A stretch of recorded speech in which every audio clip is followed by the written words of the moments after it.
The museum Cathedral. What an impressive space. And they say Arcanite architects have no imagination.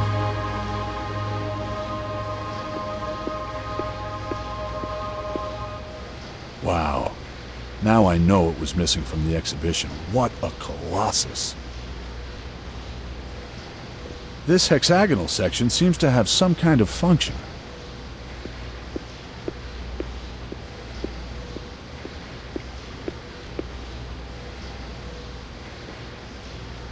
These tiles look similar to the ones from the Illochim game. I wonder what these ones are used for.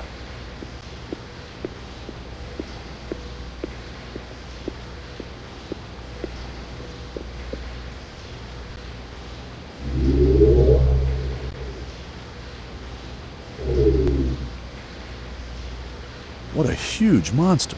It must be at least 20 meters tall. It's hard to imagine that it was built and deployed by the Illochim for exclusively peaceful purposes. This hexagonal section seems to have some kind of function.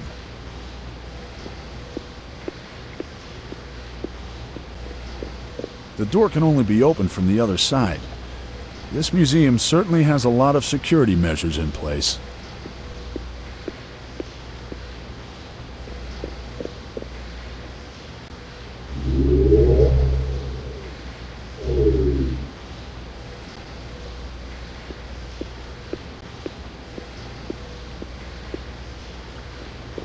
That's shut too.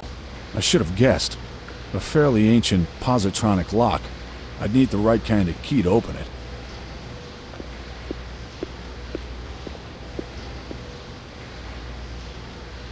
It looks even more formidable from down here. I wouldn't like to get into an argument with someone that size.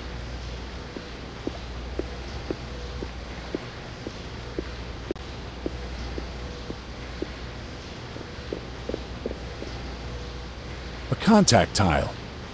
I would expect it to trigger something. These doors can be opened, but unfortunately not by hand.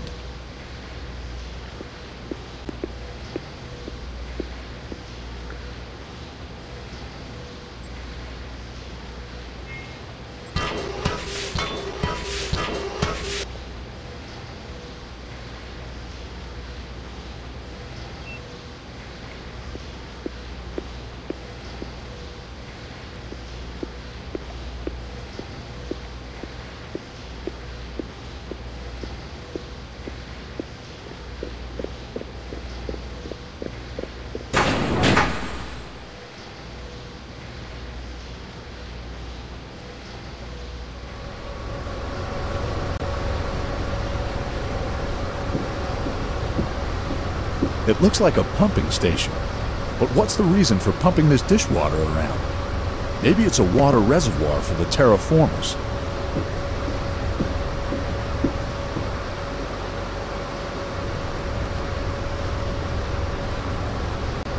These switches are jammed.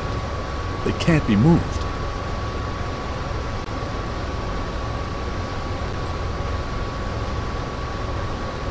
That's all I need. The remote control's busted again. I'm always telling Bully he shouldn't buy cheap stuff from the east side. This is what you get.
I have no idea what this hook is meant to be used for, but if it's really technology used by the Illochim, I'm sure it'll be of some use to me.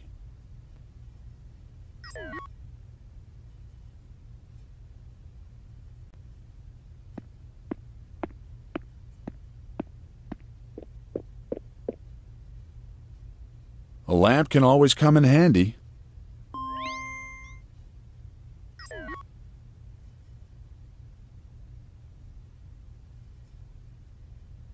This Arakita ore seems to be directly connected to the presence of the Illochim in the Milky Way. It might be useful for me to have a sample of it for myself.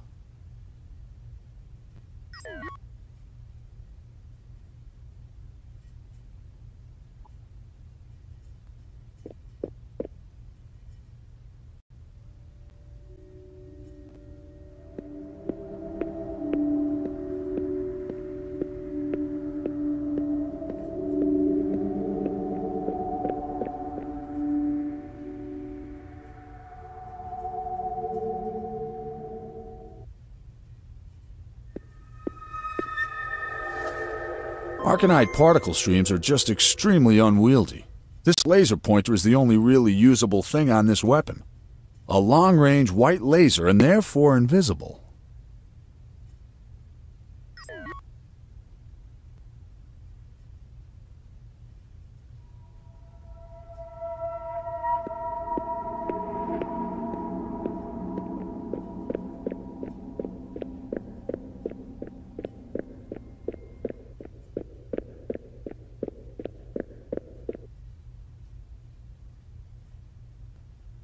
Hello? Is there anyone here? I'd like to speak to the director. The curator of this exhibition obviously didn't have all that much to do. These must be the transport containers used to transport the artifacts for the exhibition.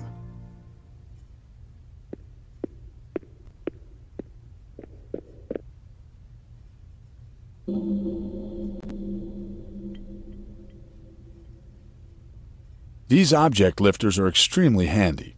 They really keep you from hurting your back, particularly when you're trying to lift really heavy objects, and when your back already has 3,000 years of service under its belt.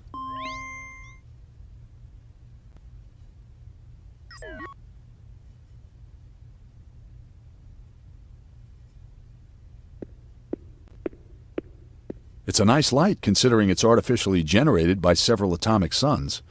They're there to supply Titan's surface with warmth and sufficient light.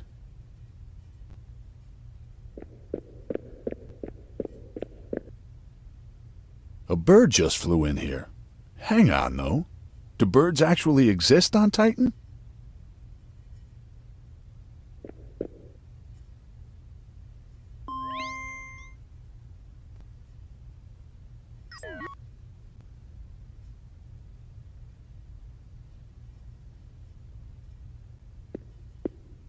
Wait a minute. These containers have weapon systems inside. And this one here was produced on Terra. Anyway, it's clear that Immortals sent the drill here and it isn't here, at any rate.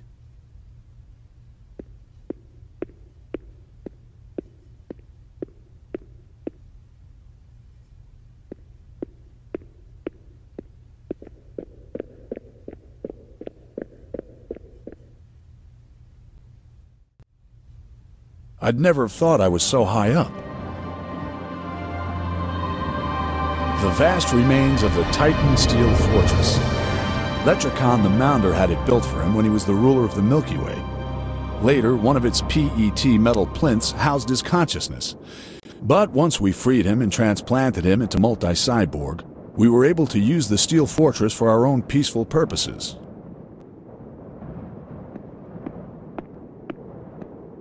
At least there's a rail. It's a pretty steep drop.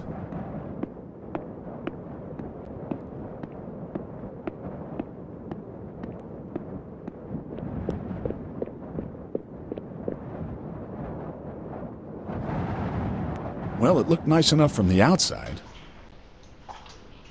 It's impossible to make out anything in this soup, but there's something down there on the bottom. It could be a glider, or a rocket, or a giant upright clarinet.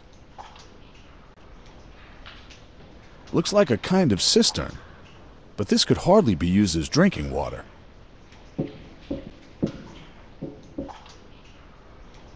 A kind of anti-grav lift, but so long as there's water in here, the only way to go down is into it, and the water doesn't look particularly sanitary.